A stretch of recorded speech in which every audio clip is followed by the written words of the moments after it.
Ya,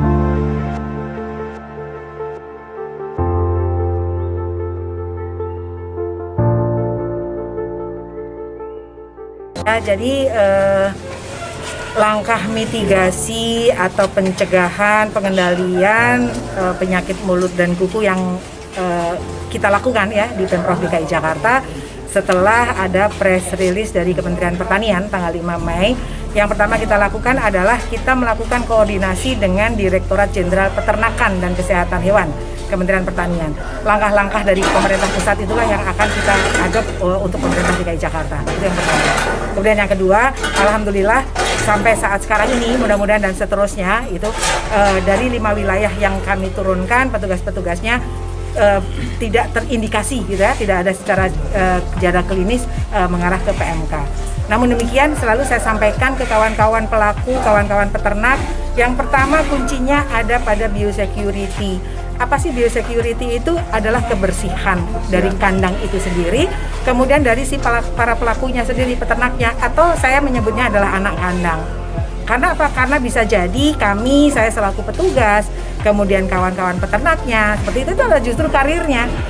Karena apa? Karena memang PMK itu tidak penyakit zoonosa, tetapi dia mudah menular dari hewan yang satu ke hewan yang lainnya sehingga menyebabkan kerugian ekonomi. Untuk ibu rumah tangga, untuk para catering, sesungguhnya yang namanya daging dan turunannya, susu dan turunannya itu tetap bisa dikonsumsi dengan perlakuan tertentu. Kenapa saya sampaikan demikian? Jangan sampai dagingnya seperti itu, dagingnya sehat gitu, tapi penanganan handling kita yang nggak benar itu jadi menurunkan kualitasnya. Apa contohnya? Contohnya adalah begitu kita akan menyimpan di dalam freezer, pastikan secukupnya kebutuhan kita. Jadi jangan bentuk 2 kilo, 5 kilo langsung dimasukkan ke freezer, tapi nanti dikeluarkan, kita ngambil sepotong, dimasukkan kembali, itu akan menurunkan. Nah, kemudian hasilnya bagaimana dengan susu? Susu sebaiknya adalah dipanaskan sampai kurang lebih 5 menit. Kalau dulu kita mengenalnya dengan pasteurisasi gitu. Nah, saat sekarang ini kita sampai mendidihkan dulu. Baru kemudian didinginkan atau kemudian disimpan di kulkas atau kita konsumsi.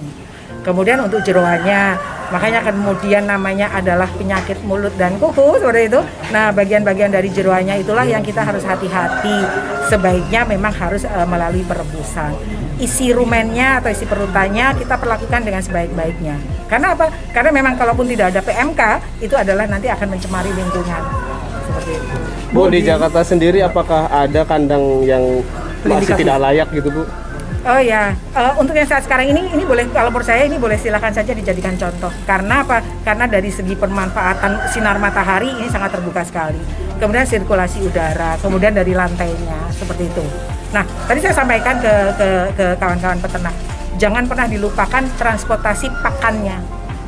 Karena kan dia bisa terbawa oleh siapapun juga. Itu yang perlu kita waspadai. Kemudian kalau di DKI Jakarta sampai saat sekarang ini kami melakukan pendataan bagaimana caranya tentang kualitas dari kandang itu sendiri gitu. Pasti kita melakukan pendampingan. Yang penting pada saat sekarang ini kami melakukan komunikasi, informasi dan edukasi kepada masyarakat. Karena setelah tahun 86 Indonesia dinyatakan bebas PMK, kemudian dideklar oleh OIE tahun 1990, itu rentangnya kan lama ya sampai kemudian tahun 2022. Bisa jadi masyarakat kita atau kita sendiri pun akan gagap gitu kan. Jadi perlu kita refresh kembali, kemudian kita banyak-banyak menerima atau membuka-muka info-info tentang bagaimana penyebaran, pengendalian, mitigasinya terhadap penyakit mulut dan kuku itu sendiri. Bu, kadang-kadang. Ya, jadi alhamdulillah setiap hari gitu ya, setiap jam 18 atau jam 6 sore saya menerima laporan langsung dari kawan-kawan wilayah. Jadi sampai kemarin hasil pantauan lapangan kita, alhamdulillah mudah-mudahan dalam kondisi yang terkendali gitu ya, yang sehat. Artinya apa? Artinya layak dipotong. Seperti itu. Nah, bagaimana kemudian tadi pagi kami melakukan rapat koordinasi dengan Satgas Pangan. Tujuannya apa? Tujuannya adalah untuk pemantauan lalu lintasnya. Itu yang penting. Bila ada temuan seperti apa, Bu? Ya, kami pun meningkatkan kompetensi SDM kita untuk pemeriksaan laboratorium. Jadi hari ini mulai hari Selasa kita sebar pengambilan surveilan gitu ya, sampel darah mereka. Kemudian kita kerjasama dengan Bali Vet Subang untuk pemeriksaannya. apabila gitu, mudah-mudahan sih tidak terjadi juga, kita pasti akan melakukan karantina terhadap ternak-ternak yang terindikasi klinis seperti itu. Mudah-mudahan sih sampai saat sekarang ini kalau lihat dari skala fisiknya, suhu badannya, kemudian ternaknya doyan makan, seperti itu masih bisa berdiri tegak, itu mudah-mudahan tidak terjadi. Berarti Jakarta dinyatakan aman ya untuk saat ini, Bu ya? Saat sekarang ini tidak kita temukan indikasi. Nah, makanya kemudian kami Pemprov DKI Jakarta mengajak masyarakat untuk kerjasama gitu ya, memberikan informasi kalau membeli terjadi keluar masuknya atau lalu lintas ternak gitu, itu kami butuh informasinya biar apa? Biar untuk antisipasi 14 hari ke depan. Karena kan masa inkubasinya 1 sampai 14 hari. Bu, apabila ada Ini adalah jeroannya. Kemudian kalau misalnya terindikasi klinis cungur mulut, penyakit mulut kemudian kukunya sudah terindikasi, itu makanya kemudian nggak boleh dikonsumsi kan. Kepalanya, kakinya, kemudian sampai ke jeroannya harus dimusnahkan. Secara fisik Bu, sapi yang terindikasi PMK itu terlihat nggak sih Bu?